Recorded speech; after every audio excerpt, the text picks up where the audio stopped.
Kilala ang Cebu sa nagagandahang beaches at turquoise waterfalls. Pero sino nag-aakalang ang islang ito ay may tinatago din palang kagandahan sa kanyang mga kabundukan? Hi, I'm Nomad Vega, together with Sipzi, and we will be climbing the 3 mountain peaks of Dalaguete, Cebu. The Dalaguete Trilogy. The Dalaguete Trilogy is composed of 3 peaks: Candungo Peak, Osmeña Peak, and Lugsangan Peak. It is located on the border of Dalaguete and Bajan. Though it is still not clear whether it's from Dalaguete or Bajan, lots of hikers from around the Philippines call it the Dalaguete Trilogy since most of them started at the municipality of Dalaguete in southern Cebu. At alam nyo ba ang Osmeña Peak ang pinakamataas na bundok sa Cebu? So ano pang hinihintay nyo? Tara, let's start our adventure! Since meron akong major hike in the next 2 days, inaya ko ang friend kong si Sipzi para samahan ako mag-training para sa major hike ko. Kaya nag-chat na ako at nag-impake. Though, hindi ko kailangan dalhin lahat ng dinala ko minabuti ko nang dalhin lahat ng kailangan ko para sa major hike ko. Para masanay na rin yung katawan ko at umakyat ng full load. Kaya kinuha ko ng mga gamit ko, pinandar ang motor, at dumiretso na sa Dalaguete, Cebu. At dahil nakatira lang kami sa kabilang bayan, ay rumekta na kami sa Mantalongan, Dalaguete. At doon na bumili ng kakainin namin. Nagbaon ako ng rice na kulang sana sa aming dalawa pero pinagkasya na lang namin dahil ang goal naman namin dito ay hindi gumastos ng malaki. Inuna namin na Candungo Peak dahil ito lang ang hindi namin napuntahan sa tatlong peak. At dahil confident na kami na madali lang ang 2 peak para sa amin, ay minabuti naming unahin ito para kung sakaling ito ang pinakamahirap sa tatlo, madali na lang ang 2 natitirang peak.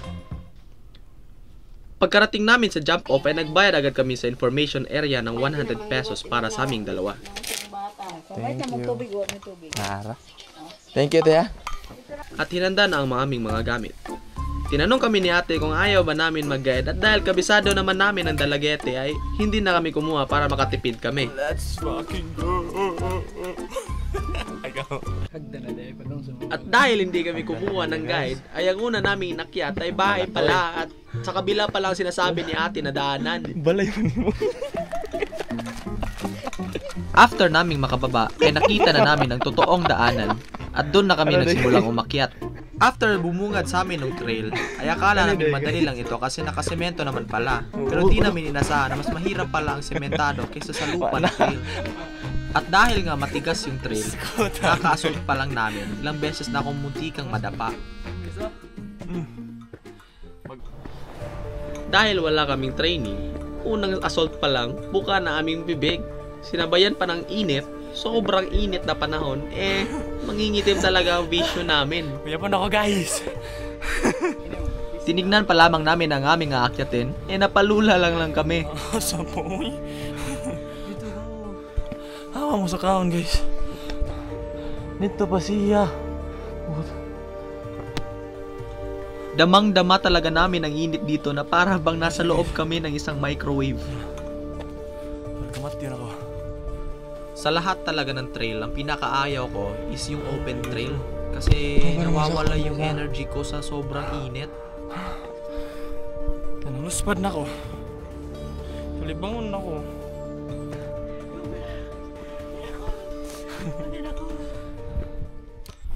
Ilang minuto na kami naglalakad pero may nakita pa rin kaming bahay. At napaisip na lang kami kung gaano ba kataas yung aakyatin namin. At dahil sobrang pagod ko, napaisip na lang ako kung itutuloy ko pa ba yung major hike ko. Sure lang di ko magmantalinis, mami. After namin lagpasan yung bahay ay open trail na naman ulit at bakbakan na naman sa init. Ang sama na binuhang mo. Dito ay may nakita kami shade ng saging. At dahil pagod na kami sa sobrang init, nagpahinga na lang muna kami. May color pink na, friend. Ito nga dito dari yung say. Pwede ta? Pwede ta. After ng konting pahinga, ay nagpatuloy na agad kami kasi may natitirang 2 peak pa kaming aakyatin. Wala, maghingak. Utang na. Batag naman. Patagilid. After ng ilang minutong hike, ay nakita ko na yung kubo na pinapaghinga ng mga hikers dito.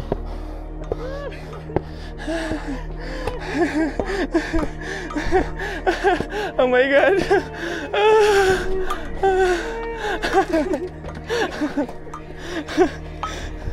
Dito na kami nagpahinga ng todo at nag-ayos ng mga gamit. You fox, oy. Pumunta na ako guys, oh. Wow. Habang nagpapahinga kami ay may nakita si Sipzi na isang maliit na water source. Ando nga pig, nakasugat na karon ko. Tubod nga nag-agas. Ikan sa bilat sa kanding. At dahil curious tayo ay tinagmanagan natin. Kerman? Fresh siya. Wow, lagi. Lagi ako. Pa-filter naman ang good.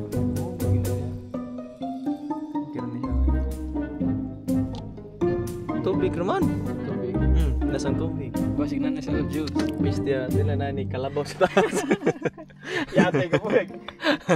After magpahinga ay sumabak na ulit kami para mag-summit na. Hindi ka na. Dahil nakapagpahinga Patay na siya, na kami, guys. bumilis na yung pacing namin at biglang lumakas si Sipzi. Oh my God. Ilang minuto lang ay kita na agad namin yung ibang bundok. Nagpapahiwatig na malapit na kami sa Noy. summit. Noy. Dito ay may nakita kaming isa pang peak maliban sa Kandungaw Peak. I can feel Kaya the nagtanong air. ako kay Sipzi. No, lagi ni kapik sa. Ito nang bandera pig. Basin. Sa point na to ay nasa baba na lang kami ng Kandungaw Peak, which is ang lapit na Diyan namin. naman ni. Nga gitawag man nagdalagi trilogy. After ng konting paglalakad ay umabot na kami sa junction ng Sunset Sunset Peak at Kandungaw Peak at may nakita kaming ibang tao maliban sa amin. Ay, guide na siya. After ng junction ay may last assault ito Ay, bago mag-summit. It's near. Hanggang umabot na nga kami sa kubo ng Kandungaw Peak kung saan nagpapahinga yung mga maintenance crew dito. At after naming tumawid sa kubo ay nasilayan na namin ang ganda ng view ng Kandungaw Peak.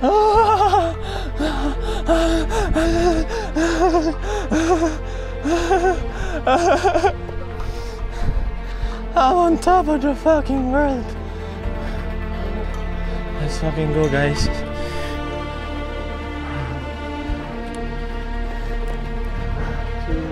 My God, just for this fucking view.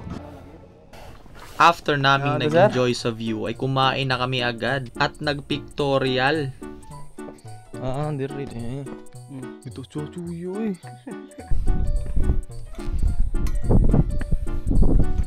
When the windmill fall Guys, so After naming sulitin ng Kandungaw Peak ay bumaba na agad kami at ito yung bumungad sa amin.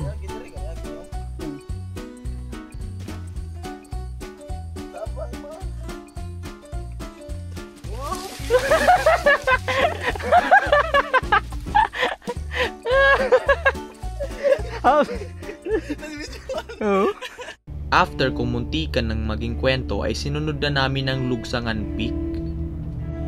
Matutuli sa mga bato sa Lugsangan Peak kaya medyo doble ingat kami dito.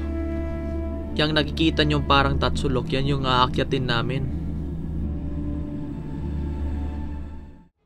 Mataas lang yan tignan pero madali lang yan lalo na kung experienced hiker ka na. Pagkatapos ng patag na lupa ay assault na mabato na naman ulit. After ng mabato na assault ay makikita mo na ang ganda ng view ng Lugsangan Peak pero hindi pa ito yung pinakamagandang view dito.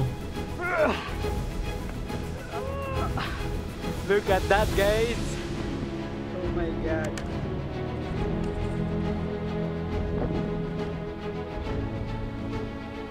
So, Kung titignan mo ngang maigi para siyang chocolate hills ng Bohol. there is Mr. Flag. Mr. Flag. Flag of the Philippines. Dito nga ay sobrang sikip ng daanan na muntikan na kung di magkasya. Ano sila, Lum? Ano ba?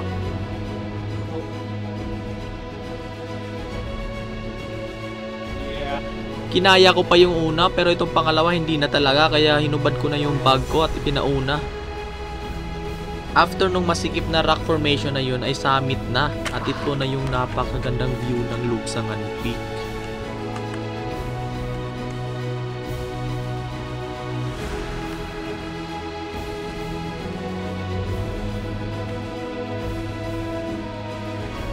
Kaya pahinga muna, magpalakas para sa next season. At na-pictorial na ulit kami.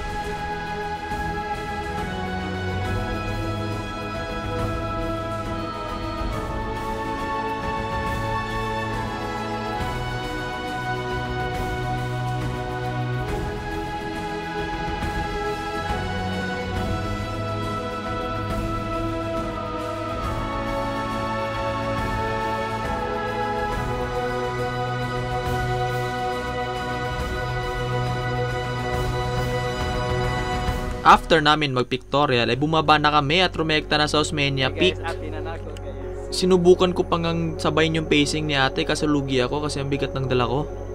After ng ilang minutong hike ay nandito na kami sa summit ng Osmeña Peak. Madali lang akyatin ng Osmeña Peak kasi ito yung pinaka-develop sa tatlong peak. At ito rin yung peak na dinadayo ng maraming turista dito. Madalas mag-fog sa Osmeña Peak kaya expected na namin na ganito. Pero inabutan naman namin yung clearing pagkarating namin.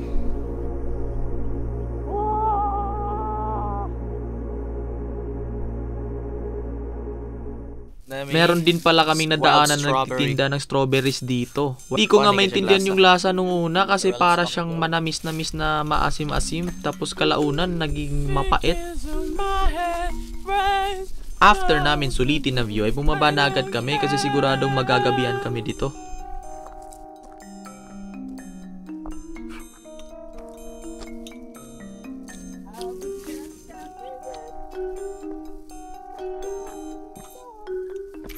May nadaanan pa nga kaming iba't ibang klase ng insekto. Pasunset na sana dito kaso hindi na namin hinintay kasi ang kapal na ng fog.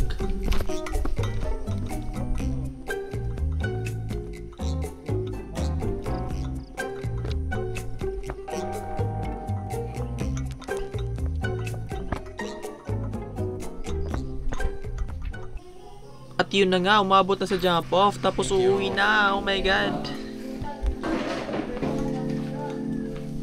Sa point na to ay nanginginig na yung mga paa naming dalawa.